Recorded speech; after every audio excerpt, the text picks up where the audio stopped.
Ang kwentong ito ay hango sa totoong buhay. Karanasan ito ni Kito.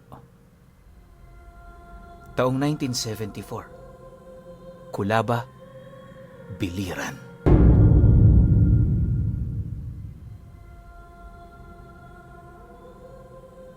Lumaki sa pamilya ng mga maninisid itong si Kito.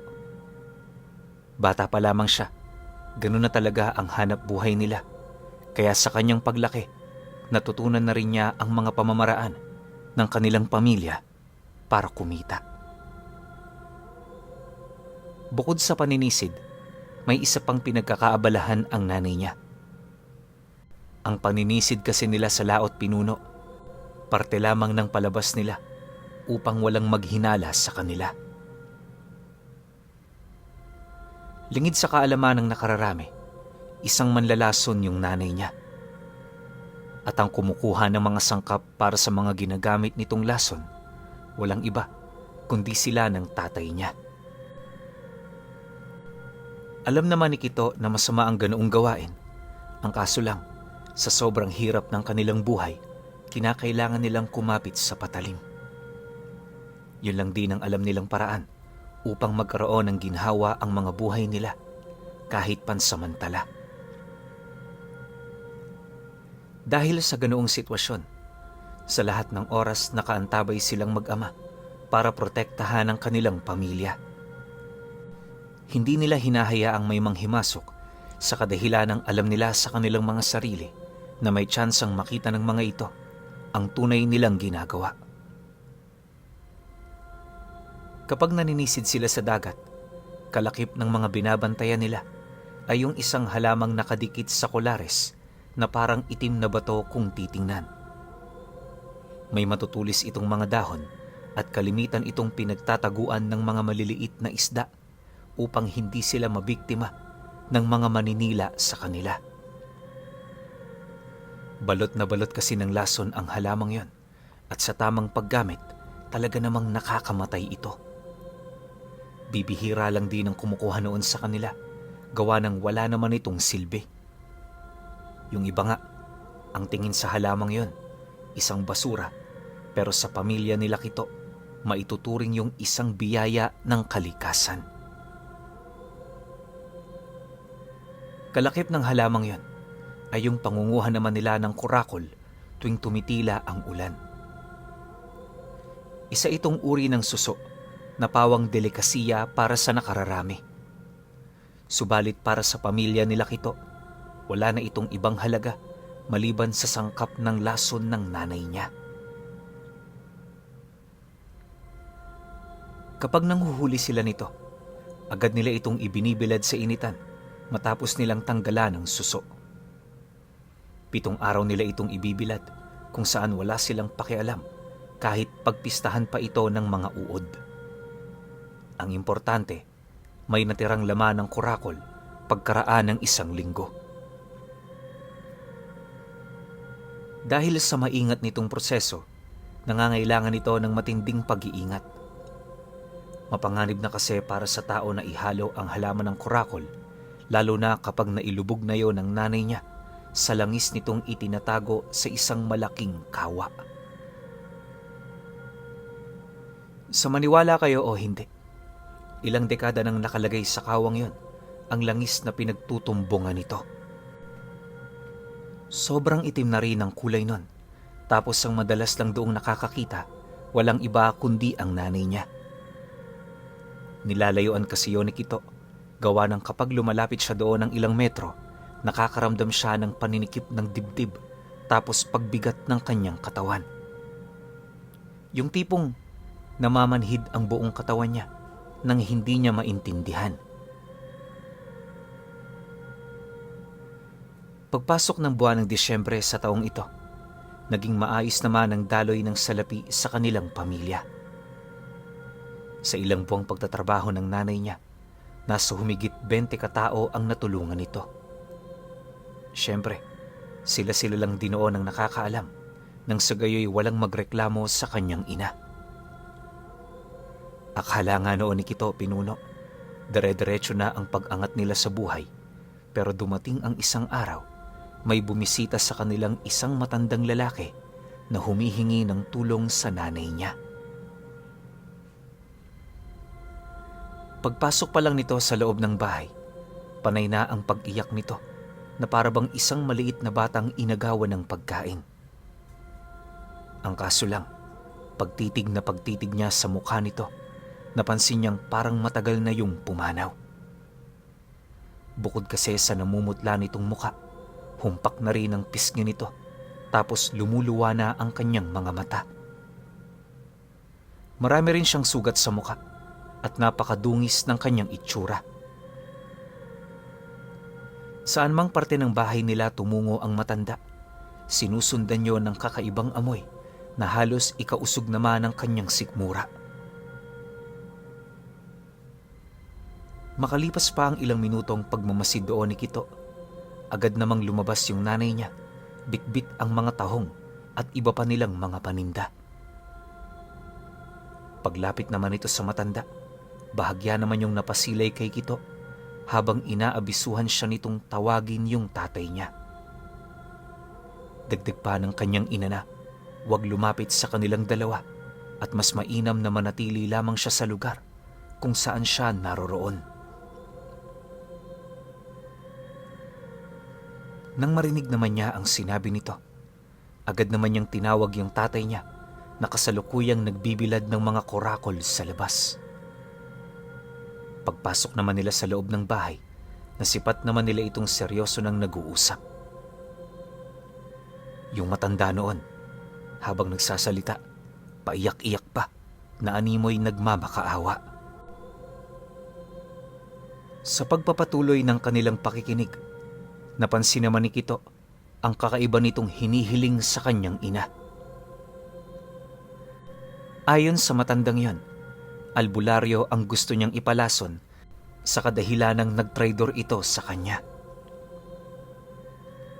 Mariin din itong inilahad na nakahanda siyang magbayad ng malaki kung yun lamang ang nag-iisang paraan para tumulong yung kanyang ina. Aling Dolores, matagal na tayong magkakilala. Tinulungan kita noong walang-wala ka. At ngayon panahon na siguro para ibalik mo ang utang na loob sa akin. Hindi ka naman lugi sa pagkakataong ito dahil babayaran kita. Sa larangang ating tinatahak, walang kaibi-kaibigan. Kapag buwis buhay ang serbisyo, marapat lang itong bigyan ng isang malaking premyo. Eto, kunin mo na. Paunang bayad pa lang yan. Ituring mo yung pampagana para sa iyong gagawin. Yung kalahati, sa ika-10 ko ibibigay.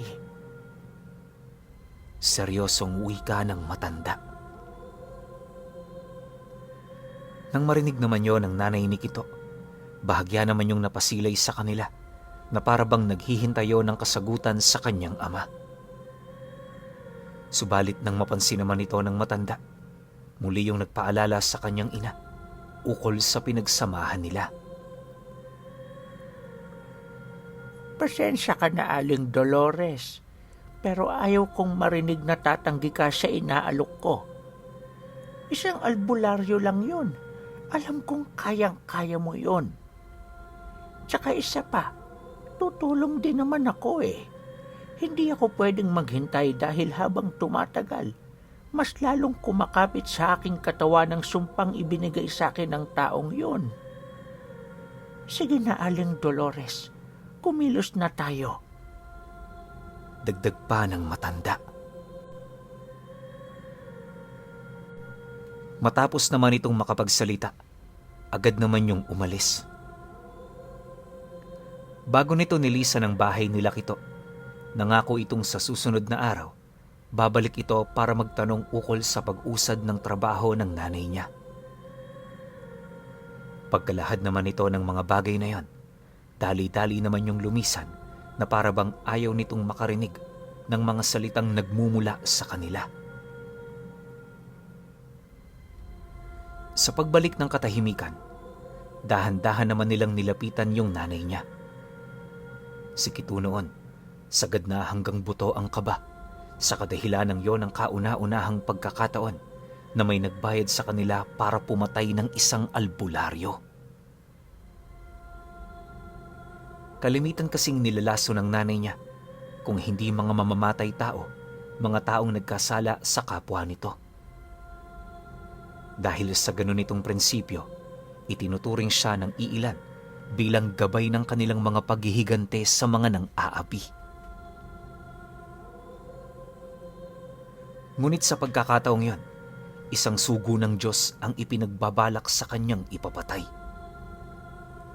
Unang beses yung mangyari, at ang masaklap pa, kakilala nila yung albularyo.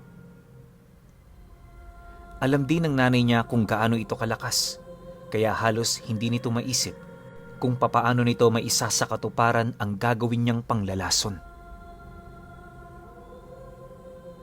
Dahil sa sitwasyong kanilang kinakaharap, hindi naman maiwasang mabahala ni Kito. Sa kanya kasing pagmamasid, napansin naman niya ang matinding pagkabahala na nararamdaman nito. Unang beses niya yung makita sa mukha ng nanay niya, kaya hindi niya maiwasang lumapit dito para magsalita. "Nay, pwede niyo naman hong tanggihan ng taong yun eh.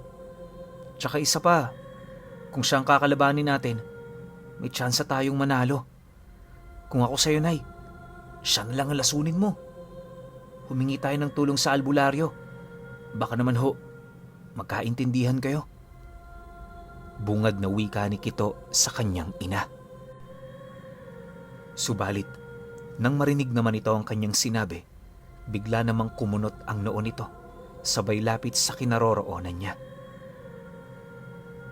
Akala niya susunod yun sa kanyang nais, pero nang akmang magsasalita na yung matanda, bahagya naman siyang pinaatras ng kanyang ama, habang sumasagot ito sa kanya ng,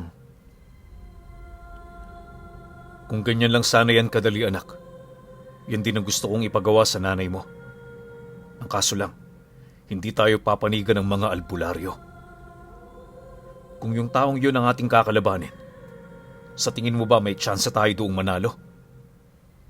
Kilala dito sa ating lugar ang angkang kinabibilangan niya. Di pa man natin siya napapatay, ubus na tayong lahat. Ang mas mainam, gawin natin ang magpapalayo sa atin sa kapahamakan. Tsaka isa pa, tutulong din naman sila. Sana, hindi mapansin ng taong yun ang ating mga binabalak. Malalagpasan natin to ng ligtas at may marangyang buhay. Magtiwala ka lang, anak, sa kakayahan ng nanay mo at sa mga kaibigan niya." Dahil sa sinabi ng ama nito, hindi na siya nakaimik pa. Nag-aalala man siya para sa kaligtasan nito, pinili niyang ipaubaya ang lahat sa mga magulang niya. Kahit kasi umalma siya, wala rin naman siyang magagawa dahil unang-una, ano naman ang maitutulong ng katulad niyang mangmang sa mga bagay na yon. Kinahapunan noong mismong araw, naging abala na yung nanay niya sa paggawa ng lason. Ang plano nito, ihanda na muna ang mga panlason tapos hintayin yung matandang humingi ng tulong. Bibigyan niya rin ito ng kalahati ng lason upang mas mapadali nila itong maikalat sa bahay ng albularyo. Inaasahan na rin ng nanay niya na mapapansin nito ang kanilang gagawin, kaya naglatag na yon ng mga depensa upang maituon nito ang atensyon sa mga nilalang na kasalukuyan nitong kinakalaban. Makalipas pa ang ilang minuto, nasipat niya itong kumuha na ng dikdikan. Ang gamit nila noon, yung ginagamit nila sa pangdikdik ng palay upang mas madaling madurog yung mga pinatuyong suso ng kurakol at mga laman nito. Habang tinutulungan naman yon ng ama ni Kito, wala naman siyang ibang ginawa kundi ang magmasid. Ayon sa kanya na, ang mga nakita niya noong mga oras na yon, pinaghalo-halong iba't ibang uri ng sangkap. Kung hindi siya nagkakamali, humigit sa 100 sangkap ang pinag-isa ng nanay niya para makabuo ng maliit na tumpok ng abo. Berde ang kulay nito, tapos yung amoy nito, parang paminta na hindi mo maintindihan kung ano.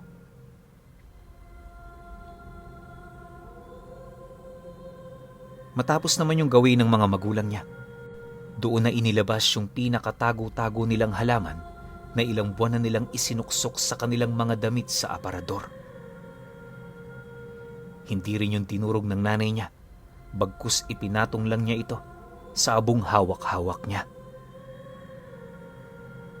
Matapos nun, inabisuhan siya nitong wag na munang aalis sa sala dahil tutungo yon sa pinagtataguan nito ng kawa na may langis na nakaimbak. Nang marinig naman niya ang sinabi nito, wala naman siyang ibang ginawa kundi ang manatili. Habang matyagang naghihintay, hindi naman niya maipagkakaila ang matinding pagkabahala sa mga bagay na gagawin ng mga magulang niya. Naniniwala si Kito na kung hindi mag-iingat ang nanay niya, buhay nito ang magiging kabayaran.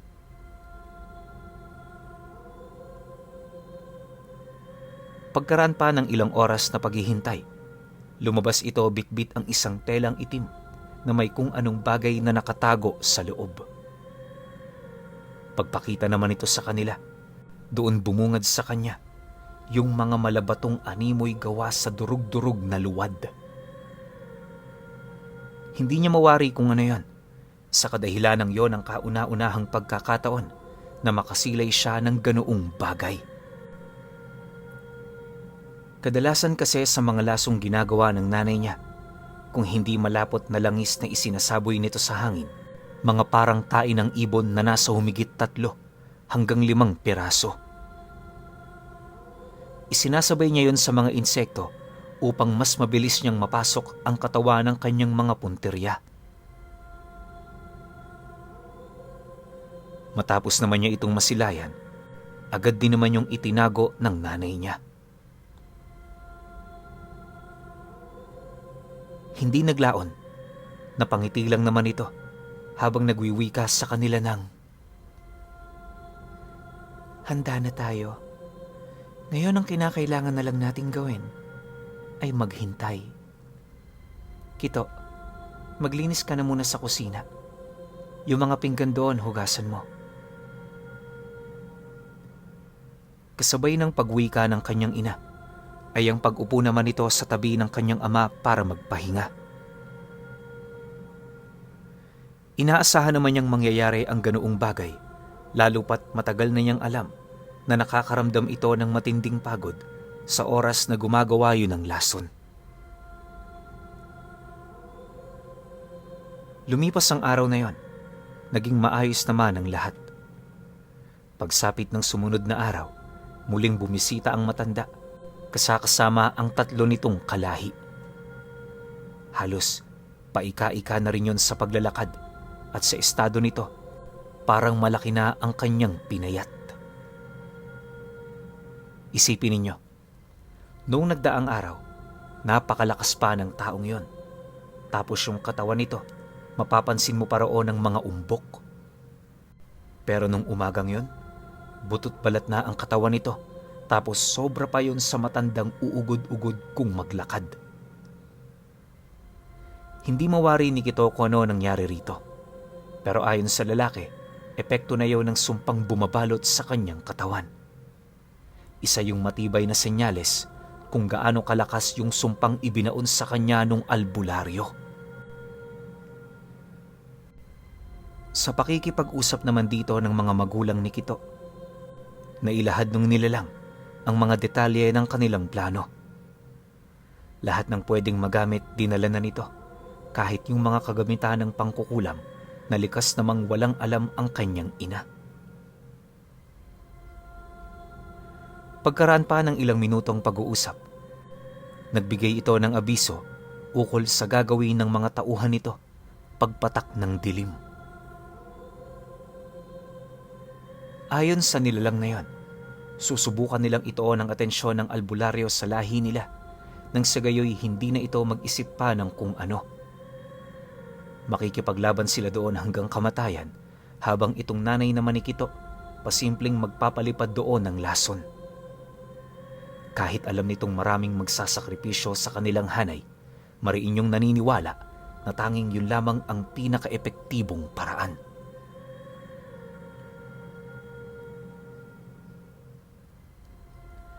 Matapos ang kanilang pag-uusap, ibinigay na nito ang kalahati ng bayad. 2 bungkus ng salapi na naglalaman ng humigit sa 100,000 ang paunang bayad sa nanay niya. Alam niyo naman siguro, Pinuno, pati ng mga tagapakinig mo, sobrang laki ng 100,000 noong mga panahong yun. Marami ka na talagang mabibili.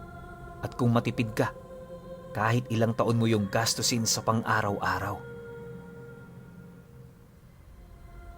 Pagkakuha naman doon ng kanyang ina, dali-dali naman niya itong itinago. Maya-maya pa, nang wala nang sasabihin ang mga nilalang, agad din naman yung umalis at kasabay nito ang pagbaba nila patungong bayan. Kalakip ng pagbili nila ng pangangailangan ay ang pagdaan nila sa bahay ng albularyo. Kampante naman sila noong mga oras na yan, lalo pat nasisiguro nilang wala itong kaide-ideya sa kanilang tunay na pagkatao. Pagdating naman nila sa bayan, matapos nilang mabili ang lahat, agad naman silang dumaan sa kanilang pakay. Malayo pa man sila sa bahay ng albularyong yon, kitang-kita na nila ang iilan sa mga taong nakapila sa labas ng bahay nito, naghihintay ng kanilang torno para magamot. Nang mapansin naman yun ni Aling Dolores, agad naman itong kinuha ang dala niyang lason, sabay durog nito sa kanyang kamay. Pagpasok nila sa bahay ng manggagamot, lahat ng pwede niyang hipuin sa lugar na yon, hinipo niya. Maya-maya pa, nang masipat na nila yung albularyo, agad naman yung nilapitan ng kanyang ina. Nakipag-usap yun doon ng ilang minuto at nang mapansin nito ang basong pinag-iinuman ng matanda, matyaga itong naghintay ng pagkakataon para mahawakan ang labi ng basong yon. Dahil sa abala nito sa kanyang ginagawa, hindi naman napansin ng albularyo yung paghawak ng nanay niya sa baso. Ang mas ikinagulat pa noon ni Kito ay nung masipat niyang pagkatapos itong hawakan ng nanay niya, dali-dali naman itong ininuman ng matanda. Sa mga oras na yon, isa na lamang ang pumasok sa kanyang isipan. At yun ay ang mga katagang, siguradong patay na ang albularyong to. Maya-maya pa, nang wala nang mapag-usapan ng dalawa, agad namang nagpaalam dito yung nanay niya. Ang kaso lang, bago sila lumabas ng bahay nito, narinig nilang humagikgik ang albularyo habang pailing-iling na nagwiwika sa ginagamot nito ng, Mali talaga ang ginawa mo. Napakalaking pagkakamali. Matapos naman nilang marinig ang sinabi nito, nagpatuloy lang naman sila sa kanilang paglalakad, gawa ng ang buong akala nila, hindi para sa kanila yung mga katagang yon. Subalit, pagdating nila sa kanilang tahanan, agad naman niyang napansin ang tila bang paninikip ng dibdib ng kanyang ina. Hindi naglaon, bigla naman yung bumagsak sa sahig, dahilan para akayin ito ng tatay niya. Nang maihiga na nila yon sa loob ng silid, kung ano-ano pa ang sinasabi nito, gawa ng hindi talaga nito maunawaan yung nangyayari sa katawan niya. Ayon kay Aling Dolores, parang sinunog yung kanyang lalamunan, tapos parang nagyeyelo naman ang kanyang tiyan. May mga napapansin din siyang parang espasyo sa kanyang baga na siyang sanhi ng pagbagal ng kanyang hininga. Hindi lang yun, nanlalabo na rin ang kanyang mga mata at sa oras na ibinabaling niya ang kanilang paningin, Sa may bandang pinto ng kanilang silid, nasisipat niya ang anino ng albularyong nakaluhod habang pinalilibutan ng mga kandila. May mga usal din itong binibigkas na nagdudulot ng matinding sakit sa kanyang ulo. Pagkaraan pa ng ilang minuto, mas lalong tumindi yung nararamdaman ng nanay niya. Hindi na nga nila alam ang kanilang gagawin, gawa ng hindi na nila ito nakakausap ng maayos. Ang mas masaklap pa, pilit na nitong sinubukang sakta ng sarili niya. Paulit-ulit na rin itong sinasabing patayin na siya, na animoy hindi na nito makayanan ang sakit na kanyang nararamdaman. Sa pagsapit ng gabi, walang dumating na grupo sa kanilang tahanan. Ilang oras din nila yung hinintay pero tanging yung matanda lang yung nakabalik. Ayon dito, inutusan na niya ang mga kasama niyang pumunta sa bahay ng albularyo, pero sa kasamaang palad, hindi niya na yon maramdaman. Kaya rin siya pumunta sa bahay nila Kito, ay dahil sa pagbabaka sakaling may maibibigay na lunas yung nanay niya.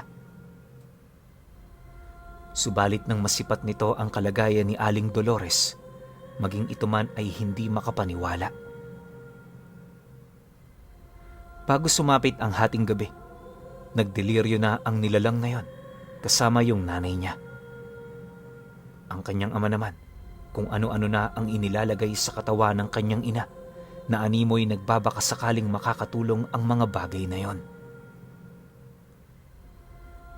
Ngunit sa kasamaang palad, wala rin itong nagawa. Bago pumatak ang alauna ng madaling araw, nagkaroon ng ukit na krus sa noo ng nanay niya na halos hindi naman nila mawari kung saan ang galing. Akala nila hanggang doon na lamang ang mangyayari sa mismong araw na yon. Pero ilang segundo pa ang lumipas, naglabas ng maliit na usok yung krus na nakaukit sa noo nito bago yun tuluyang maglaho. Kasabay ng pagkawala nito ay ang pagtigil naman ng pagtibok ng puso ng nanay niya, gayon din ng kaibigan nito. Nang masipat naman yon ng kanyang ama, wala itong ibang ginawa kundi ang umiyak habang pilit na hinahagkan yung katawan ng asawa niya. Si Kito naman noon, tulala lang na pinagmamasdan ng ginagawa ng tatay niya.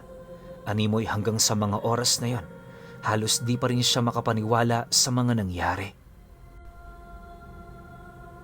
Hindi naglaon. Pagkalma naman ng kanyang ama, bigla naman siyang binalot ng galit sa kanyang katawan, dahilan para mapilitan siyang kumuha ng sundang, sabay takbo patungo sa bayan. Kahit alam niyang wala siyang kalaban-laban sa albularyo, pinili niya yung puntahan. Pagdating niya sa bahay nito, nasipat niya yung nagbabao ng kandila sa labas ng bahay nito. Alam niyang yon ang ginamit ng albularyo para paslangin ang kanyang ina. Kaya walang pagdadalawang isip naman siyang sumugod. Pag-unday naman niya ng taga sa likod ng matanda, kitang-kita niya ang pagtalbog ng talim nito at kasabay nito ang paglingon sa kanya ng albularyo. Imbis na magalit, ngumiti lang naman yun sa kanya habang mahinahong nagwiwika ng, "Dapat alam mo magiging kahihinat na ng ginawa ng nanay mo. Binalak niyo akong patayin, kaya ganun din ang igaganti ko sa inyo. Pasensya ka na, iho. Wala akong balak na pagtamna ng galit yung puso mo. Pero sana maunawaan mo na mali ang mga ginagawa ng nanay mo. Hindi ko siya pinahirapan, kaya wala kang maisusumbat sa akin. Sa halip dapat magpasalamat ka dahil tinulungan ko siyang makalaya sa matinding pagkakasala kung nataong nabubuhay pa siya. Sa ngayon alam kong galit ka, pero hayaan mong paghilumin ng panahon ng sugat sa iyong puso. Lilipas din yan. At sa iyong pagtanda, mauunawaan mong isa lang ang pupuntahan nating lahat. Balang araw, pasasalamatan mo ko, Kito." Matapos itong mailahad ng matanda, tila bang napawi nito ang galit ni Kito. Hindi niya mawari pero sa mga oras na yon, nawala na siya ng rason para paslangin ang albularyo. Napag-isip-isip niya kasing kasalanan din naman ng kanyang ina dahil hindi siya nakinig. Lumipas pa ang mga araw. Nabalitaan din niyang unti-unti nang nalilipol ang pamilya nung matandang humingi ng tulong sa kanila. Gayunpaman, hindi niya sinubukan pang makibalita sa kadahilanang nasa kasagsagan pa sila noon ng paghihinagpis.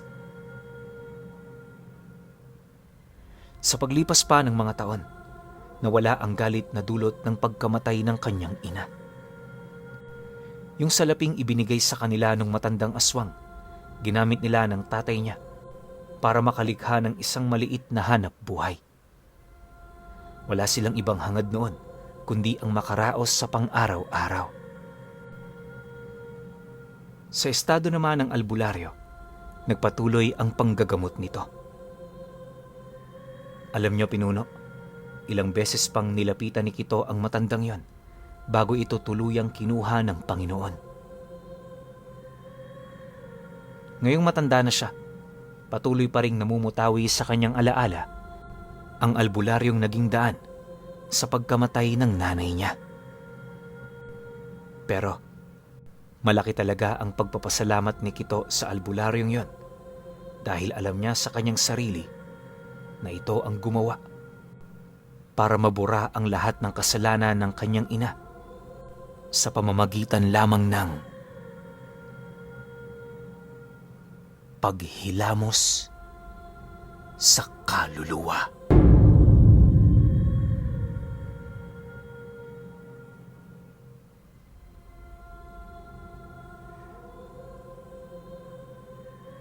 Okay. Opinyon ko sa kwento. Parang wala naman ako narinig na may aswang na involved, no? Or lumagpas lang siguro sa mata ko kasi yung angka ng matandang mangkukulam parang halo-halo na yun, no? Siguro ando dun yung mga aswang. Pero parang mas more on manlalason siya tsaka mangkukulam, eh. Pero ito kasi nakalagay sa title, kaya sundin na lang natin. Alam nyo, sa sitwasyon ng nanay ni Kito, sobrang hirap mamili dyan. Kasi kung kakalabanin mo yung angka ng nagpapakulam sa'yo, which is yung mangkukulam nga, tapos sobrang dami pang aswang dun, may tsansa na hindi tumalab yung lason mo. Diba? Sabi pa nga ng tatay